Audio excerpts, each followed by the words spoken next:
Elle n'avance pas, c'est à cause de part. Je termine simplement. Dernièrement, j'ai lu Caliste sur l'état de la nation qu'il a fait lui. Normal. J'ai lu encore un autre Congolais, je crois pas Ima Bemba. J'ai lu, je crois, Jess de Munga surtout.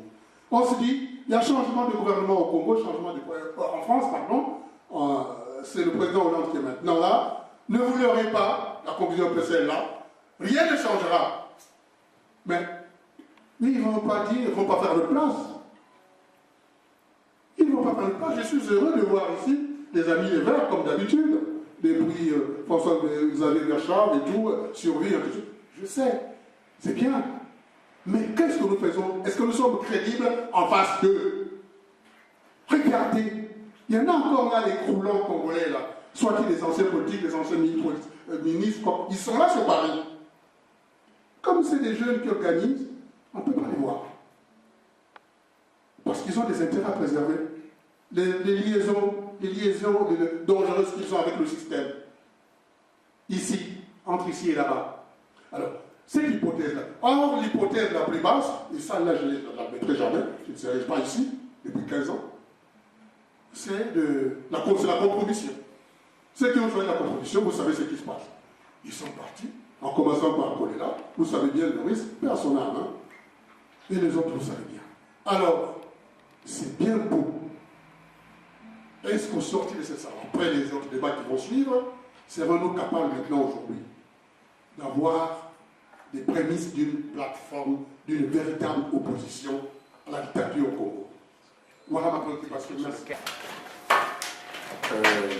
Je remercie donc justement l'intervention de ceux qui sont succédés à la tribune et puis de ce plus dernier, donc de Corvalin, et de la problématique donc, de la tribalité qu'il a évoquée tout à l'heure.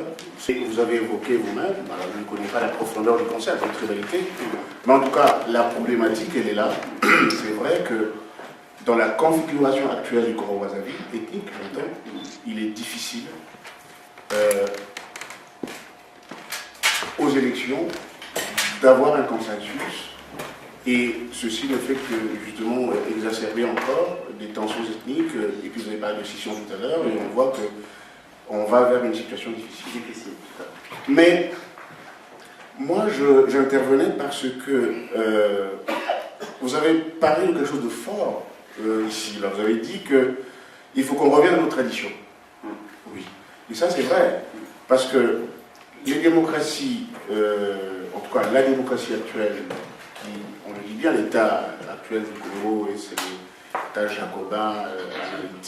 l'état jacobin monolithique, pardon, qui est issu justement de la Révolution française et même avant avec les conquêtes de Napoléon, et que c'est un état qui est lui-même né dans la violence. Donc on ne peut pas s'étonner que notre état, nous qui avons copié, qu'on soit aussi dans la violence. Hein. Oui, vous avez raison justement de dire qu'il faut qu'on revienne à nos valeurs. Comment? Ben, il faut y réfléchir. Et là, la responsabilité, là vous ne l'avez pas évoqué, c'est pas une faute, mais enfin, vous ne pouvez pas tout dire. C'est la responsabilité de l'élite congolaise qui s'est éloignée et même qui s'est opposée aux fameuses valeurs que vous évoquez là, qui n'ont pas disparu, j'insiste, qui sont dans les provinces, dans les terroirs, on s'appelle les terroirs, et que l'élite en question regarde le Congo-Brazzaville sous le prisme uniquement de Brazzaville et de Pointe-Noire. Et qu'on a oublié que l'arrière-pays, ben, il y avait des populations des terroirs qui ont mis au point des modèles pour survivre malgré l'hostilité de l'État central jacobin congolais. Parce qu'il faut dire que l'État central jacobin congolais est en opposition avec son terroir, qui lui fait la guerre à son terroir, et que là, évidemment, c'est une problématique qu'il faut voir, je ne sais pas à quelle occasion, à quel forum, mais c'est une problématique de fond. Et je vous remercie pour l'avoir évoqué, vous l'évoquez depuis plusieurs années. C'est une bonne piste. Je vous encourage à continuer. Merci. Merci. Je suis Tessa. Je remercie le Cercle de la Rupture pour cette journée. Excusez, je suis arrivée un peu en retard parce que je n'avais pas les horaires. et je ne suis pas tout à fait d'accord. Voilà. Et je ne suis pas tout à fait d'accord parce que je pense que la modernité donne des outils pour traiter la tribalité ou le tribalisme. Et c'est parce que nous n'utilisons pas au Congo correctement les outils et les outils du droit moderne qui est mis à notre disposition en tant que pays,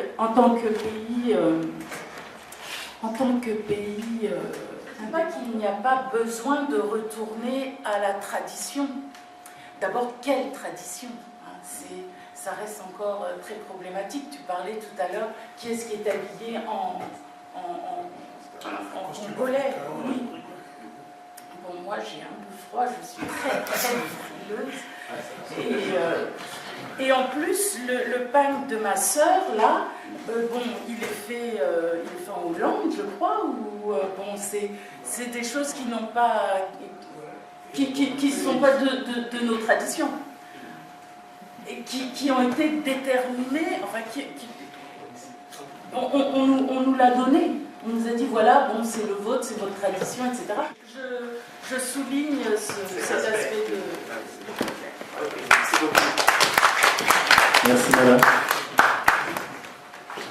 Merci beaucoup. Je vais condamner d'abord une chose.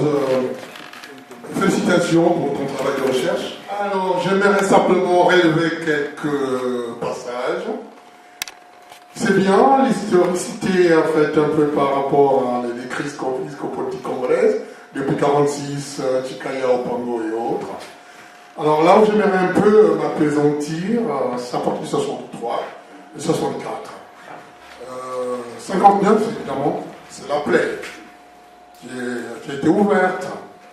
Et c'est beaucoup plus 64, 64, 65. 64, le Mazalaï, moi je crois que si nous voulons servir le Congo demain, et si nous voulons sortir le Congo de cette impasse, il faut que nous apprenions sincèrement à nous assumer. Pourquoi sommes-nous dans l'impasse? Parce qu'aujourd'hui, au Congo, il y a une classe politique introuvable. Je dis bien qu'il y a une classe politique introuvable. Vous voyez même la contradiction. La classe politique au Congo, elle est introuvable. Pourquoi? Tu évoques la tradition qu'on va la faire. Citation, c'est bien. C'est celui là-bouton aussi qui nous rappelait, si je ne m'abuse, dans la parenthèse descente, comment était quelque part aussi organisée une société traditionnelle. Et si j'ai un petit souvenir aussi, le royaume de Luango, tel qu'il était organisé dans la direction des affaires, on avait au ministère de la Justice quelqu'un originaire des pays du Niari, qui était souvent un Makoni. À la guerre, c'était même un Bapoulou ou encore quelqu'un d'autre comme ça. Donc c'était né quelque part contre un peu des équilibres ethniques. Tradition, tribalité, d'accord avec toi en partie, Kobalin, mais seulement la modernité va nous permettre d'aller plus loin. De faire en moins d'un demi-siècle ce que les autres ont fait en 200 ans ou en 100 ans. Citoyen du pays que, avant d'être du Nord, avant d'être du Sud, tu appartiens d'abord à un pays qui est le Congo. C'est tout comme ça que ce citoyen, que cet individu-là, en votant, ne va pas penser à voter tel qui vient du Sud, tel qui vient du Nord, mais va penser à voter pour celui qui veut le développement de son pays. Voilà, c'est tout ce que j'avais à dire. Merci à les tribus, ça nous a Bonjour, moi c'est Jelena, je suis congolaise de Kinshasa. Qu'est-ce que vous allez proposer exactement pour le développement du pays? Le tribalisme, c'est le communautarisme, c'est pas le nationalisme. Pour moi, je pense que pour avoir un État démocratique, il faut déjà qu'il y ait une conscience nationale, et à l'heure actuelle, la conscience nationale n'existe pas. Il faut la créer. Merci. Je suis avec attention l'exposé et je m'appelle M. Paul Suarez. Bon, j'anime aussi un cercle à Paris qui s'appelle Espace Vision, qui effectivement propose des discussions sur différents problèmes comme celui que nous sommes en train d'examiner au moment où je parle. Mais moi, ça me pose beaucoup de problèmes. C'est pourquoi je préfère commencer par des petites propositions très simples pour faire une contribution au débat. Première proposition, l'exposé et les diapos qu'on nous montre là, le débat ayant été organisé en salle, et je souhaite, et je pense que c'est ce qui sera fait, que dans les publications qui vont venir, et qu'il y ait la publication, peut-être pas en totalité, en partie, je ne sais pas, des éléments qui ont été proposés parce que c'est pour permettre à ce que la réflexion puisse continuer en long et en large. Et deuxième proposition, nous avons été sollicités pour apparemment souscrire ou pas à l'idée que pour aller vers un développement de notre pays, il faut revenir à notre façon de vivre, laisser partir. Je vous propose que vous prolongez votre réflexion sur le fait suivant, qui sont des observations de la réalité que je fais. Première observation. Le Congo-Brazzaville, par exemple, a 2 langues et qui sont parlées. Et là, vous avez parlé de nord-sud, donc il y a une langue qui est soi-disant sous-entendu être parlée par les personnes du sud, qu'on a appelé Kikongo, et qui on a donné un autre nom qui était Monokukua. Et les populations dites du nord, comme vous dites dans vos trucs là, Lingala, donc nous avons déjà 2 langues. C'est-à-dire que c'est un pays où il y a langue parlée en grande majorité de personnes, de Lingala et de Kikongo. Donc il y a 2 langues. Donc il faut essayer de faire une réflexion là-dessus, puisque s'il faut revenir à nos réalités anciennes, eh bien, il faut effectivement aussi poser la question de ces langues-là que je constate qui ne sont pas enseignées dans nos écoles. Aujourd'hui, le Congo-Brazzaville fait 80% de sa population en deçà du seuil de pauvreté. Est-ce que la vraie question est posée? Parce qu'on parle de problèmes institutionnels, de problèmes constitutionnels, de problèmes d'idéologie, les principaux idéologies qui minent nos intellectuels africains, qui sont là à nous raconter ce que voudrait l'Occident. La grande réalité, il faut envoyer l'élite à l'école des Blancs, à apprendre à lier le bois au bois ou à vaincre sans avoir raison. Aujourd'hui, on est là toujours à pleurer, on est toujours de beaux costumes. Tu es dans un pays comme le Congo, où les mères, les femmes, comme Alain Tibinda, son père, est à la tête d'une association qui regroupe plus de 4800 villages.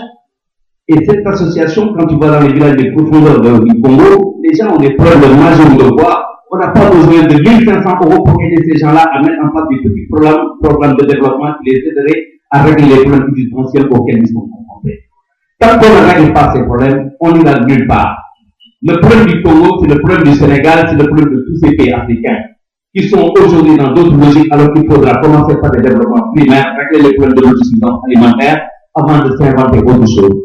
Au fait, Boigny, qui en était le seul à l'avoir compris à l'époque, parce que les Ivoiriens n'avaient jamais besoin de sortir de chez eux, parce que lui, il disait que c'est Senghor qui cultive les lettres, moi je cultive la terre. Aujourd'hui, on se rend compte que c'est le vrai problème africain. L'Angola a connu des périodes de guerre extraordinaires. Aujourd'hui, le Portugal demande à l'Angola de l'aider à régler ses problèmes financiers. Donc, on arrête de nous donner des leçons autres.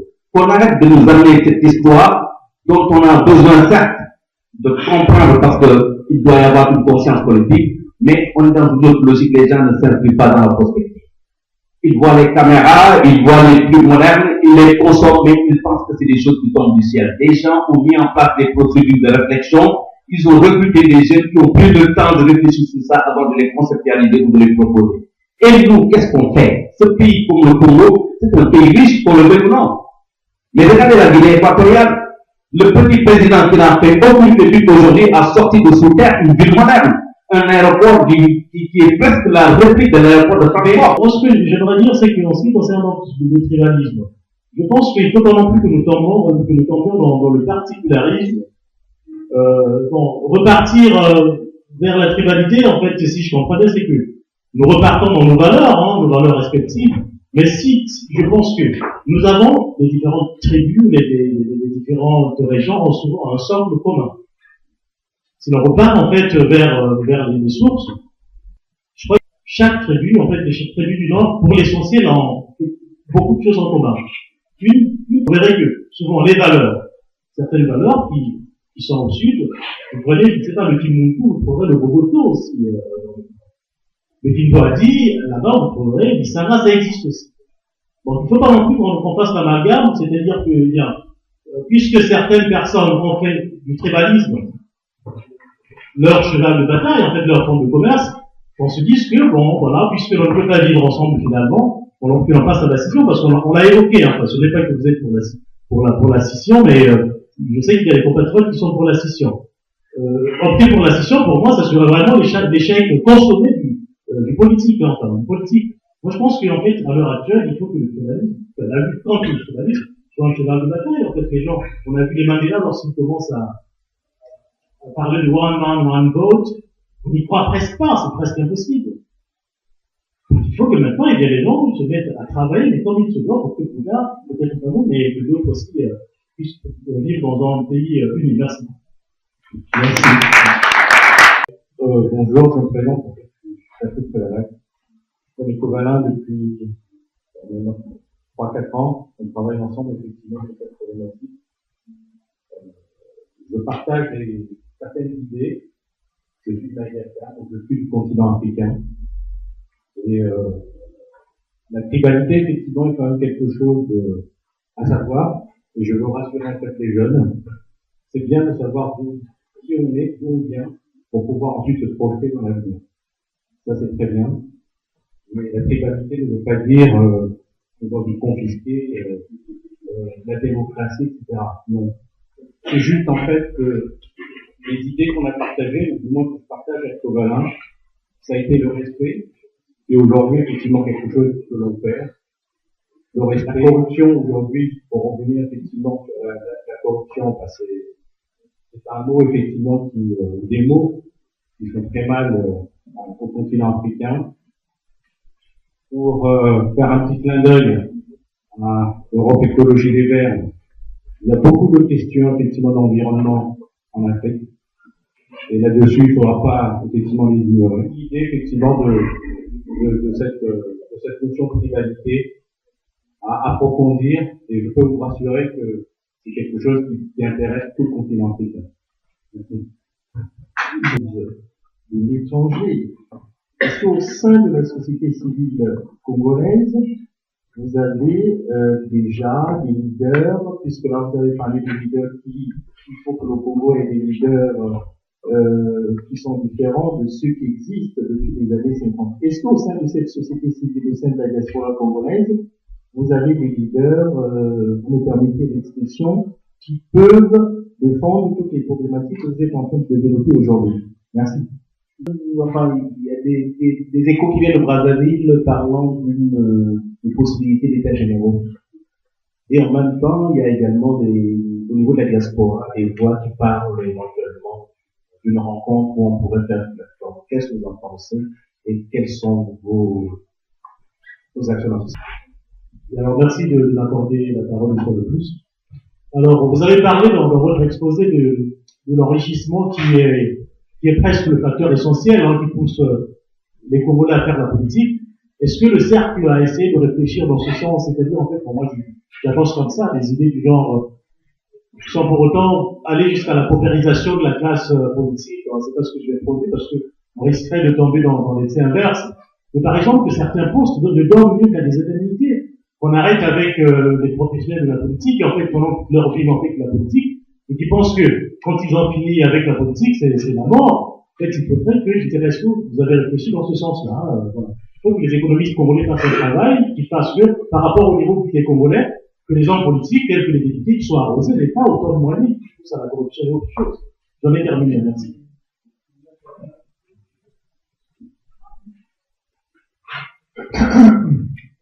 Le cercle de la rupture, le projet, il me paraît bon, c'est une ambition noble. Nous sommes sur Paris, je vais redire un peu la même chose, je crois que la répétition, comme on dit clairement, est quelque part en mère des sciences. Je crois qu'il faut réfléchir profondément aux causes de la situation actuelle.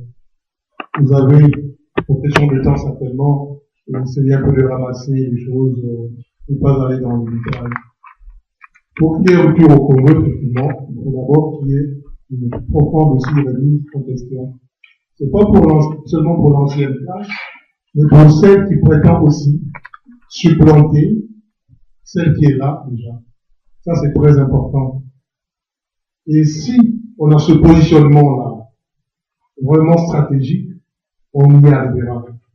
Si simplement on se met à faire des constats sans projection, et même s'il y a des projections, si ces projections-là ne sont pas soutenues par une démarche qui soit des démarches, si vous voulez, non seulement consensuelles, mais optimales, mais vraiment très affinées, percutantes, nous ne nous en sortirons pas. On restera aussi toujours aussi dans l'impasse. On aura chassé. Je vous avais déjà compris ce que je voulais dire. On aura dit, mort aux anciens, bienvenue, mais on a vu ça à la conférence nationale. Des fois du changement, on fait ce qu'on a dit. Parce que ça se passait dans la salle, mais tout ne se passait pas dans la salle. Donc il faut qu'on trouve autre moyen qui nous permette également de rebondir. Qui sommes-nous? Que pouvons-nous ensemble? Que proposons-nous et comment? Pour qu'on soit efficace et que les résultats y soient. La clé, c'est Paris. Il y a le monde, le reste du monde, mais la clé, c'est Paris. Quelle est notre crédibilité aujourd'hui sur la place de Paris? Si nous ne l'avons plus, que faisons-nous pour la reconquérir?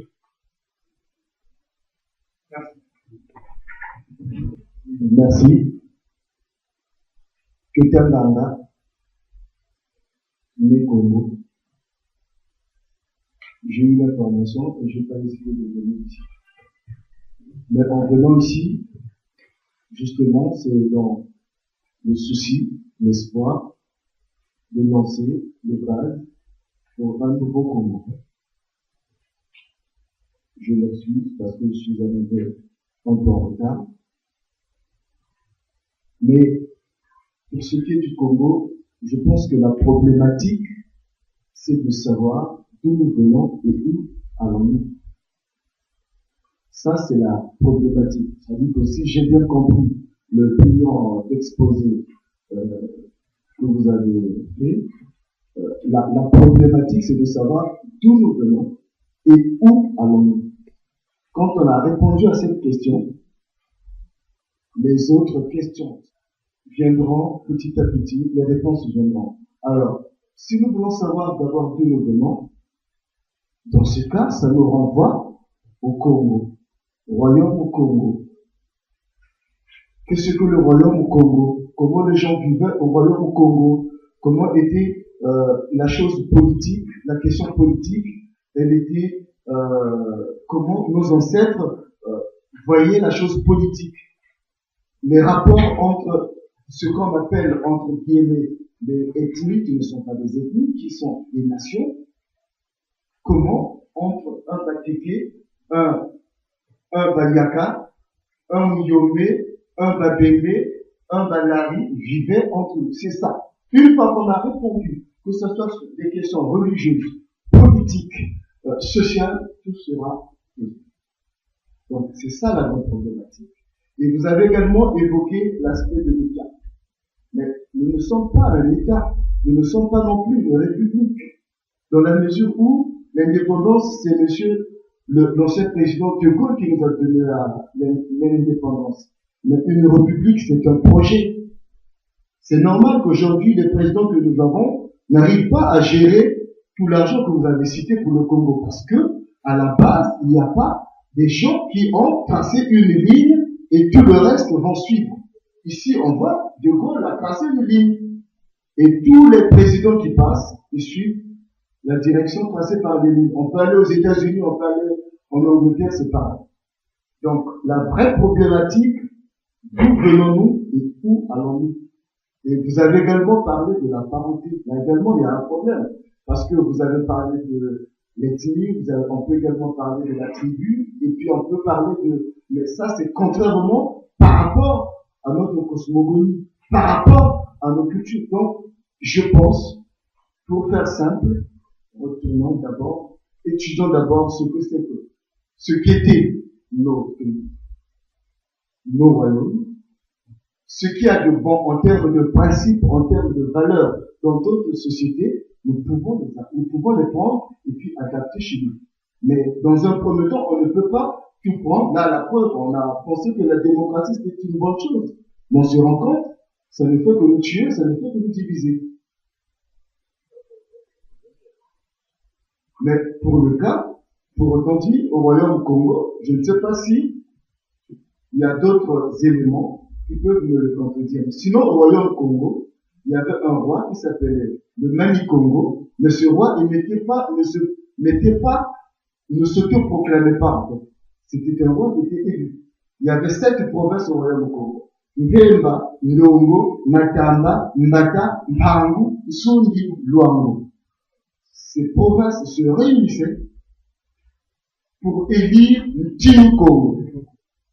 Donc, quand on parle de la démocratie ici, ça existait déjà là-bas. Ça peut nous épater ici sur la place de Paris, mais en réalité, on apprend. C'est ce que je viens de dire. En termes de principes, de valeurs, ce qui est bien dans notre société, on peut le faire. Mais sinon, il faut d'abord regarder d'où nous venons, pour savoir où nous venons. Merci. Merci beaucoup et bonsoir à tous. Donc ma question s'adresse à Maître Yangondo. Je vais essayer de faire court. C'est vrai qu'on est là pour principalement par la situation au Congo, mais puisque vous avez introduit la situation au Gabon, moi je suis gabonais et j'ai une question pour vous. Donc pour introduire ma question, vous avez pris l'exemple de la Libye et de la Syrie. Aujourd'hui, on se rend compte que l'impérialisme utilise aussi une stratégie de renversement des régimes qui lui déplaisent en infiltrant des mouvements qu'on peut qualifier, que certains qualifient d'opposition. Pourquoi je dis ça? C'est pour prendre sur le cas du Gabon. Donc, on sait aujourd'hui que le Gabon n'est pas une démocratie, mais une démocrature, c'est-à-dire un système où le pouvoir en place crée lui-même ses propres oppositions. Et c'est un peu général, un peu en Afrique centrale, voire même dans toute l'Afrique. Et j'aimerais prendre juste rapidement l'exemple d'un monsieur qui s'appelle André Baobab, qui a évolué auprès donc de Omar Bongo et qui aujourd'hui joue la principale locomotive d'opposition. Et on a vu la démarche qu'ils ont eue auprès de François Hollande d'essayer de rencontrer et de se servir du pouvoir PS comme un pied d'appui pour essayer, je sais pas, peut-être d'impulser un mouvement. Donc ma question est celle-ci. Est-ce que vous pensez que quelqu'un, ou il n'est pas le seul d'ailleurs, est-ce que vous pensez que quelqu'un qui a été dans la dictature, clairement, et qui aujourd'hui joue les opposants, même si derrière il est aidé par le pouvoir socialiste, si vraiment ça se fait, est-ce que vous pensez que c'est de nature à opérer une rupture avec la France-Afrique? Et un autre volet de la question, est-ce que vous soutenez cette démarche? Voilà. La structure qui convient à votre idéal, si vous pensez que le PCCI n'est pas la structure qui convient à ce que vous attendez d'un engagement politique, ou encore qu'il Kwanza, ce n'est pas la bonne structure, et tant d'autres, créez votre structure. Créez votre structure et ensemble avec les autres structures, battons-nous pour que ça change au Congo, pour que ça change en Afrique. C'est ça mon interpellation principale. Il ne s'agit plus de rester, d'être en reste.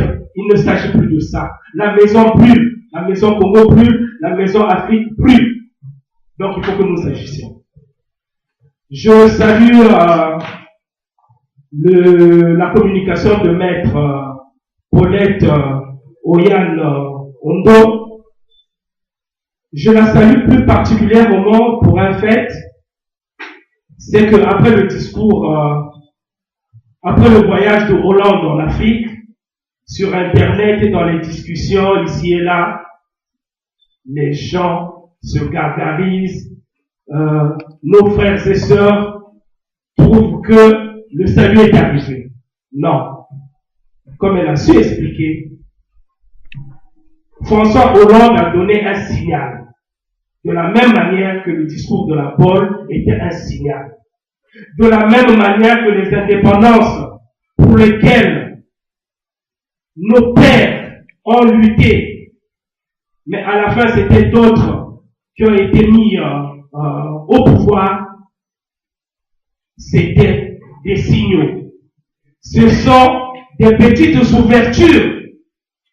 Et c'est à nous, peuples africains, peuples congolais, militants des droits de l'homme, de la démocratie pour le développement, la renaissance de l'Afrique, de nous engouffrer dans ces ouvertures, de les élargir. La France n'agira pas directement ni au Congo, ni au Gabon, ni ailleurs. Mais la France pourra être aux côtés des peuples qui auront le courage de se lever.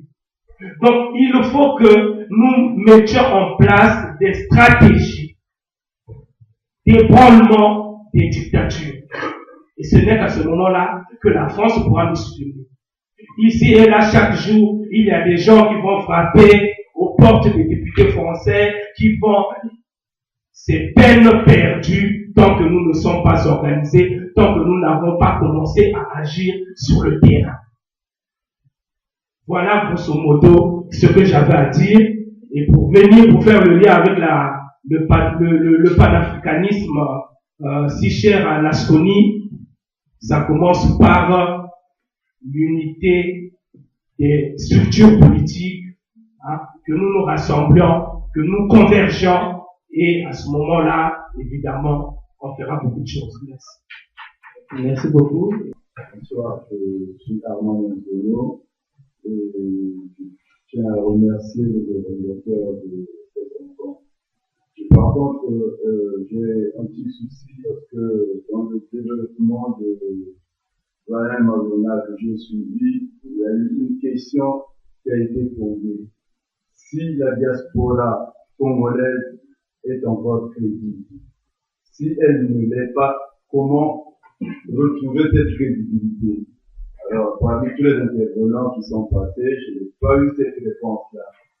Si on pourrait me l'apporter parce que c'est une question qui vraiment me préoccupe. Voilà. Ma question s'adresse pour la prononciation de monsieur, voilà, qui a fait une intervention panafricaine, comme on le dit. Alors, je vous ai écouté, tout ce que vous avez développé, nous connaissons. Est-ce que, en quelques mots, si on essaie d'oublier, c'est vrai qu'on ne peut pas construire l'avenir sans ce qui s'est passé.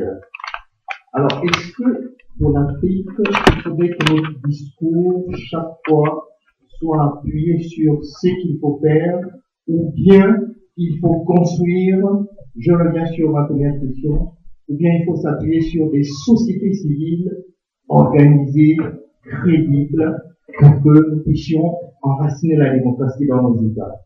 Ça, c'est le sens, si vous voulez, de ma question. Et je voudrais que vous insistiez un peu sur cette question par rapport aux réponses que vous avez apportées.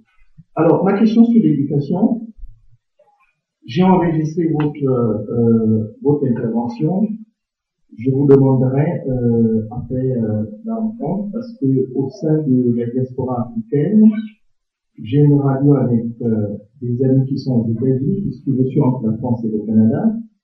Si vous me donnez l'autorisation, je vais diffuser intégralement tout ce que vous avez dit, parce que ce sont des questions essentielles qui intéressent, si vous voulez, donc beaucoup d'Africains qui sont installés, par exemple, en Amérique du Nord, pas des Africains aussi qui sont ici. Et ma question est la suivante. Pourquoi le Congo? Moi, j'ai eu la chance, je suis gabonais, j'ai appris à l'école française Saint-Exupéry. Donc, je suis en diplomatie avec mes parents. Comment se fait-il que le Congo, quand on regarde tout ce que le Congo a eu comme intelligence intellectuelle, tout à l'heure vous avez dit les gens ne sont pas bien formés. Moi je dirais non, les Congolais ont très bien formés, mieux que beaucoup d'Africains. Pourquoi le Congo est dans cette situation, en quelques mots, sur le plan éducatif? Pourquoi le Congo devient l'un des pays les plus en retard au niveau de l'Afrique centrale, alors que le Congo a eu à former des intelligences, je vous dirais même, qui sont installées au Canada? Allez-y voir un peu les Congolais qui sont installés au Canada, qui travaillent dans les grandes universités canadiennes. fasse explication. Est-ce que c'est juste le problème politique? Parce que, oui, c'est le problème politique, mais n'oubliez pas que le Congo a été dirigé par un intellectuel africain reconnu dans le monde. Je veux parler de Pascal Lissouba. Est-ce que Pascal Lissouba a été vraiment à la hauteur? Est-ce que c'est pas la naïveté politique qui est à logique de ce que nous sommes en train de voir? C'est-à-dire quand ces intelligences arrivent à la tête de nos États, on a signalé à Pascal Lissouba que celui que vous avez remplacé, attention, il a encore des réseaux, il est dangereux, faites attention. Il a même pris des anciens ministres qui étaient avec Sassou Nguesso qui lui ont dit attention, donnez-nous la possibilité pour qu'on résolve ce problème de Sassou Nguesso. Et c'était toujours le discours intellectuel. Laissez, on va voir, vous savez, je suis ça, etc., etc. Est-ce qu'un intellectuel africain n'est pas responsable, que précisément, je peux parler d'un intellectuel congolais, n'est pas responsable du malheur du Congo aujourd'hui? Merci. Bon, ben je vais faire court. D'abord, je vous remercie tous pour l'invitation. Et l'organisation aussi, Maître Zamba, qui est à l'origine, et puis toute son équipe. C'est bien, c'est un rendez-vous de donner et de recevoir. On a beaucoup plus reçu, on reçoit beaucoup plus qu'on donne d'ailleurs. Il faut être modeste. Merci Maître Paulette Oyal pour votre contribution très pertinente. Je me suis posé des questions, vous ouvrez une voie, des perspectives même. Mais quant à mes compatriotes, je voudrais simplement dire et répéter abnégation, persévérance, synergie nouvelle, combativité, et pour des perspectives qui nous permettent vraiment de nous sortir de là. Et patriotisme surtout, qu'on n'oublie pas ça. Si nous ne revenons pas patriotique, ou patriote, nous ne nous en sortirons jamais. Maintenant, c'est que notre frère gabonais et tout, je ne veux pas répondre à la place du conférencier, de simplement dire, non, vous avez même donné vous-même la réponse. L'échec éducatif au niveau du Congo aujourd'hui est d'abord politique. Je vais simplement me permettre de vous donner une petite information. Nous avions à l'époque, je crois que c'était à l'école primaire, un ministre appelé François Okobo, ministre de l'enseignement primaire. Il avait remplacé, je pense bien, Henri Lopez. En ce moment-là, on parlait de scolarisation à 100% au Congo. Ça avait déjà démarré, les statistiques à l'UNESCO étaient même très ronflantes. Les 10 ans après, il y a eu l'échec. Pourquoi? Parce qu'à l'époque aussi, il y avait des éditions qu'on appelait les éditions les 17. Et le Congo avait passé des contrats avec les éditions les 17 pour certains manuels au Congo. La méthode globale a connu le champ d'expérimentation au Congo ayant fait des ravages. Des ravages énormes. Et puis, il y avait un contrat commercial entre les éditions les 17 et le gouvernement congolais d'époque. Ça avait déjà commencé à percuter nos pays là. Donc, au départ, c'est d'abord un choix politique. C'est d'abord un échec politique. Mais non. L'échec des intellectuels, c'est général en Afrique. Nous n'oublions pas tous les autres paramètres. Tous les autres paramètres qui font que nous en soyons. Pourquoi parler de la France-Afrique? Pourquoi nos jeunes frères qui nous ont précédés parler aujourd'hui de la présence de l'Hollande et tout? Mais nous-mêmes, notre responsabilité à nous. Donc, pour faire court, simplement, les raisons fondamentales sont politiques. D'abord, la question de l'ordre. La conscience. Est-ce qu'il y a une conscience nationale? Est-ce qu'il y a une conscience, si vous voulez, panafricaine, que voulons-nous de faire notre continent? En tout cas, une fois de plus, je vous en remercie. J'espère que tout ceci sera considéré, nous nous retrouverons. Merci. Et bon, une fois de plus, merci pour les organisateurs de cette conférence. Mais moi, j'avais beaucoup de préoccupations, mais comme le temps se fait court, et pour rebondir un peu sur l'intervention qui a été faite par notre compatriote tout à l'heure, lorsque l'actuel pouvoir est arrivé en 1997, et après qu'elle ait subi une salle de critique, notamment de la part de l'opposition, celle qui était à l'extérieur, ils ont répondu en lançant un dicton, une anecdote en disant, vous savez, ceux qui sont là, ils n'ont qu'à parler, le chat aboie et la caravane passe. Je pense que ça a été dit dans les années 2000. Nous sommes aujourd'hui en 2012. 12 ans plus tard, le chien continue à aboyer et la caravane passe. Donc, tout à l'heure, on a dit qu'il fallait faire des sacrifices. Madame, tout à l'heure, dans son intervention, a mis l'accent sur l'organisation des sociétés civiles et de l'opposition. Donc, nous organisons des réflexions à l'extérieur en France, dans un pays bien au chaud, où les libertés fondamentales sont garanties. Ne pensons non pas que ce qui serait le plus pertinent, c'est de plutôt aller faire les choses au Congo, parce que le changement, il viendra pas d'ici. C'est vrai que nous profitons tous des structures, de la liberté qu'il y a ici. C'est vrai qu'au Congo, ce n'est peut-être pas évident, mais quelque part, pensons-nous que si les révolutionnaires tunisiens et égyptiens étaient à Londres, à Paris ou à Washington, pensons-nous que les révolutions qu'ils ont opérées auraient été possibles. Donc quelque part, c'est bien de faire des choses à partir de l'étranger, mais quelque part, il faut aussi penser à aller sur place dans notre pays et essayer de mener des combats. C'est peut-être pas aujourd'hui obtenir une révolution comme on le souhaiterait, comme ça a été le cas, je sais pas, en Tunisie ou en Égypte, mais essayer petit à petit de labourer le terrain. Parce que eux, ils sont sur le terrain, ils ont leur emprise. Nous sommes à l'étranger, bon, c'est vrai, on crie, mais ça n'a aucun effet. Aucun effet. Donc peut-être ma question, ma préoccupation, c'est de dire, bon, peut-être qu'il faut changer de démarche 12 ans plus tard et essayer peut-être d'organiser des choses, des petites choses avec les diplomatiques. Bon, tout cela est super. Vous savez très bien qu'en politique, il n'y a que deux problèmes qui se posent.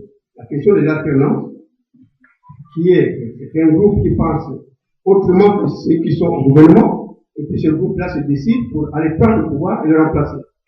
Ou la question de l'alternative, c'est-à-dire que nous, ce que nous concevons ici, parce que nous, on observe ce qui est défaillant aujourd'hui en tout. C'est-à-dire que c'est pas bon, ça se fait en mal, tel et tel truc. Et la question de l'alternative, c'est-à-dire qu'il faudrait qu'on construise un projet qui va être le contraire de tout ce qui se fait, et que nous décidons, nous, ici, il y a un groupe, je ne sais pas de combien ou de quoi, pour aller l'appliquer sur place. Et ce qui rejoint la théorie, qui est la pensée, et qui a vieilli même, qui est soi-disant qu'il faut aller au pays pour mieux faire. C'est ce qu'on appelle l'anglais. Parce que chaque fois, pour porter un débat ou une réflexion, on dit, oui, mais vous êtes dehors, vous n'êtes pas au surpris, vous êtes au chaud. Donc, il ne faut pas réfléchir. Pour réfléchir, il faut être là-bas, là où il y a le dictateur. C'est faux, puisque l'histoire récente montre qu'il y a eu beaucoup de changements qui ont eu lieu dans beaucoup de pays où la conscience est partie d'ailleurs. On peut citer. Pas plus loin d'ici, il y a la Pologne. Dieu soit déjà été ici. Il a fait des réunions comme on fait là. Pareil, comme ça. Pas longtemps, il y a un monsieur qui a transformé le Brésil. C'était un ouvrier qui n'était pas toujours au Brésil. Et je peux avoir le moyen de vous dire, il y a la législatrice, et on peut citer beaucoup d'exemples comme ça. Donc, toutes ces théories-là, ce sont des freins. Mais c'est pourquoi je pose la question suivante. Est-ce que nous ne sommes pas à mesure de se résoudre? C'est pas moi, 2 ou 1 ou 2, c'est pas moi. 4 ou 5, pour commencer à élaborer un projet qui puisse faire effet de boule, je ne sais pas.